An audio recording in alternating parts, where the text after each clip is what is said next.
Welcome! Today we're going to talk about this beautiful 2016 Tesla Model S 90D. 90 stands for the size of the battery pack as a 90 kilowatt hour battery pack.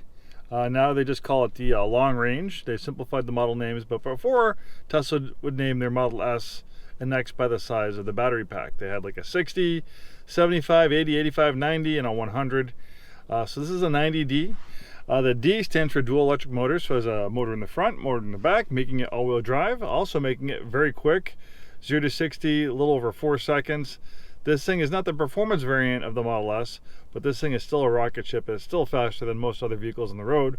We'll take it for a quick spin around the block, and I'll show you how ridiculous this thing accelerates.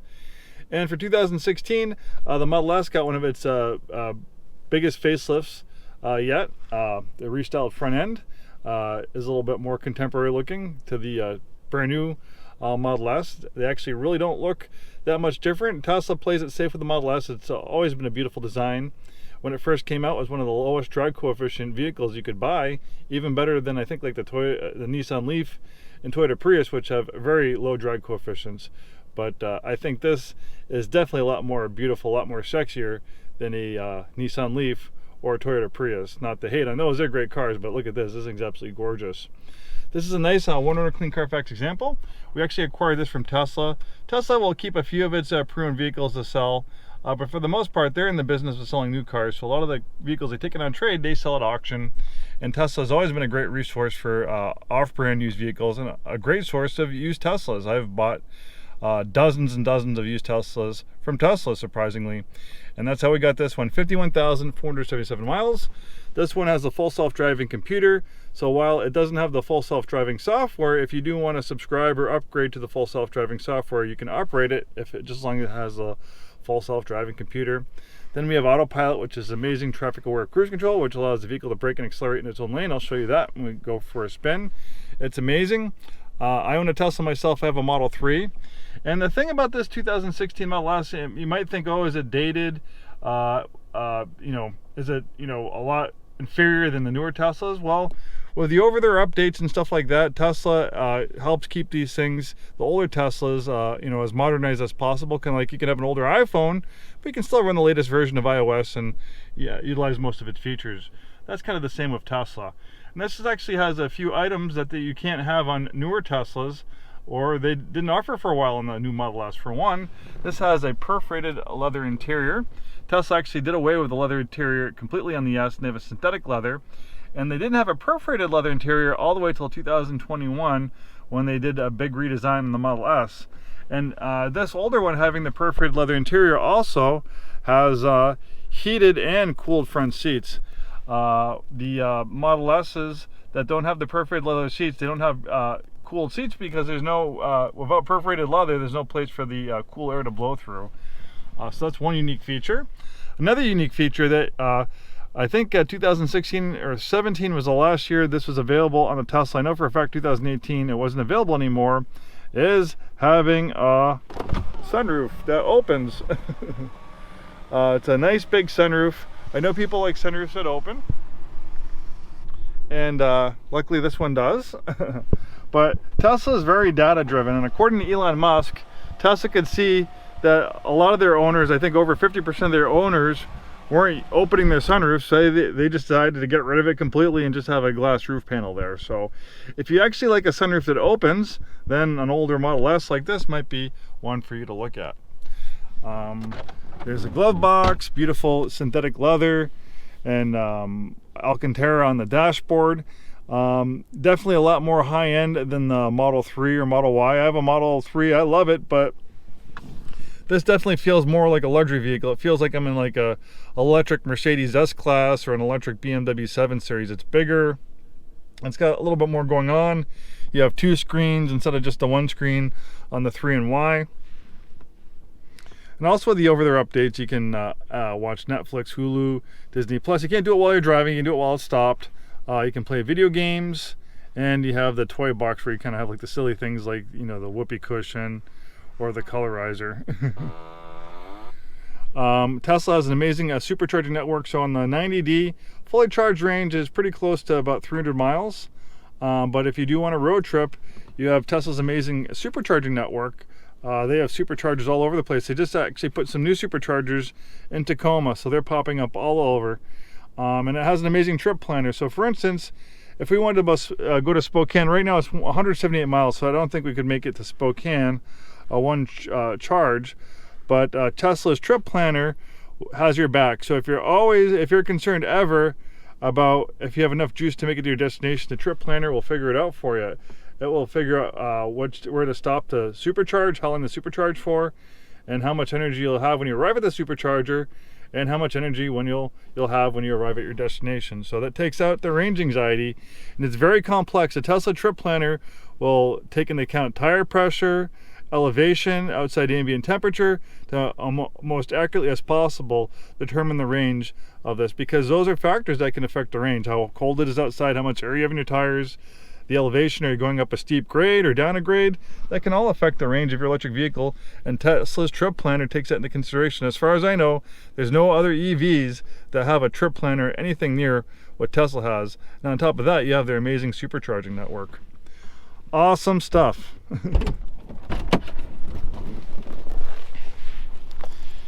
Beautiful interior, nicely contoured seats. You also have nice spacious rear seat accommodations as well. Has a nice upgraded wheel and tire package. This one also has the adjustable air suspension. No engine here. You have additional cargo space in the form of a frunk. Beautiful, sexy sedan. I love the way the Model S looks. It's absolutely beautiful. I'm a big fan of all Tesla products, but I always have a soft spot in my heart for the Model S's, even the older ones. Batteries last a long time. There's Model S's, older ones that have 300, 400, 500. There's actually one that has 1 million miles on it. Battery degradation is about 1% a year. So, you know, once it's 10 years old, it will still have about 90% of its battery capacity. So it's not too bad. When it's 20 years old, it will still have 80% of its battery capacity. Okay, let's get behind the wheels and take this one for a spin. All right, here we go for a ride in this 2016 Model S 90D. Very quiet and comfortable, very smooth. You have instantaneous throttle response for electric vehicle. It's actually kind of amazing if you've never driven an EV before, especially a Tesla. Even driving a performance gas car, you'll be amazed by the throttle response you have from electric motor, because there's not much to do when mashing on the gas. You just hit the accelerator and it's going to just dump a bunch of electricity into the electric motors. But think about all the things that need to happen when you step on the gas with a gas-powered vehicle. The transmission might need to downshift in the right gear. The engine's going to have to rev to the power band. So there's always like a little bit of a split-second hesitation with a gas-powered vehicle, even a performance one, when you want to get acceleration, you want to get performance out of it. Not the case with an EV or a Tesla. It's just instantaneous. And it's a big, you know, big vehicle, but with the weight of the battery is so low, this thing has a very low center of gravity, almost impossible to roll over, very, very safe. And it also hugs the ground like a sports car. This thing is not just fun to drive in a straight line, but when you have some corners, you'll be rewarded with nice cornering as well. You have this big screen that's working awesome. Even though this is a screen from 2016, it actually works pretty well. It's not slow. You know, it's not going to be as fast as a processor in the brand new Tesla, but for 2016, the resolution, how well it works, how quickly it activates to your responses is pretty impressive. And I know a lot of people with Tesla who drive Teslas, they say they don't like the regenerative braking. So basically with the Teslas, it has aggressive regenerative braking. So when I'm taking my foot off the gas, you can see it's pretty aggressive. I don't have my foot in the brake, it's slowing down on its own. But I like that. You kind of get used to it because it allows for one pedal driving. You can modulate the throttle, and you really don't need to use a brake at all with that aggressive regenerative braking. But also, this regenerative braking is taking energy you normally lose through heat through braking, and it's putting that energy back in the battery to make it more efficient. All right, looks like this car is turning. Ooh. As you see, no issue at all getting up to 60 miles an hour. Very fast, very fun. And then, like I said, instantaneous throttle response. I hit the throttle, boom, you're just taking right off again. No hesitation at all. So to operate the autopilot's a little bit different on the older Model S's versus the 3 and Y. You have this stock right here. It's kind of hard to see on camera. It's kind of like the stock you have from Mercedes to operate the cruise control. So to activate the autopilot, you pull it towards you twice, and you can see the steering wheel is highlighted in blue, so autopilot is on. So it's going to steer and accelerate in its own lane, and I can push up and down to adjust the speed. It won't let me go more than 5 miles over the speed limit. So you can see it's steering in its own lane. We have traffic stopping up here, so it's going to stop as well. So you just have to remember, it's not going to stop for red lights. It's not going to stop for traffic signs. You have to stop it. But as long as you have traffic stopping in front of you, you get this thing going, and it works really well. So I'm going to go in this lane now because we're going to take a right-hand turn. And while a lot of other car manufacturers, their advanced ADAS system, advanced driver's assistance system, are only designed to work on the highway, Tesla's autopilot, even though it's really designed for the highway, you can use it on roads like this. You can see it's doing a pretty good job turning. Sometimes if it has a hard time reading lines in the road, it will get confused, but you need to keep your hand in the wheel and pay attention. See, it's telling me, hey, put your hand in the wheel, pay attention. If you don't, it will shut down. Actually slow down a little bit for this curve.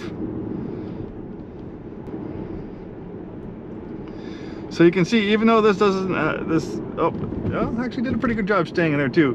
So even though this doesn't have the full self-driving, it just has the regular old autopilot. The regular old autopilot works great. I have full self-driving in my Model 3, and believe me, it's awesome, it's fantastic. But I would be happy. I mean, I would miss a few things, but I would be happy to have Tesla of regular autopilot. It will make my life so much easier in stop and go traffic. If you have to drive on the highway and stop and go traffic, I'll tell you, the autopilot will be a godsend. Well, there you have it. That completes our little drive in this 2016 Model S 90D. Thank you so much for joining me in this little drive, this little overview. Regardless if you're just looking for information on the Model S in general, or if you're specifically interested in this one. Thanks for watching. Hope to see you soon, and have a wonderful day.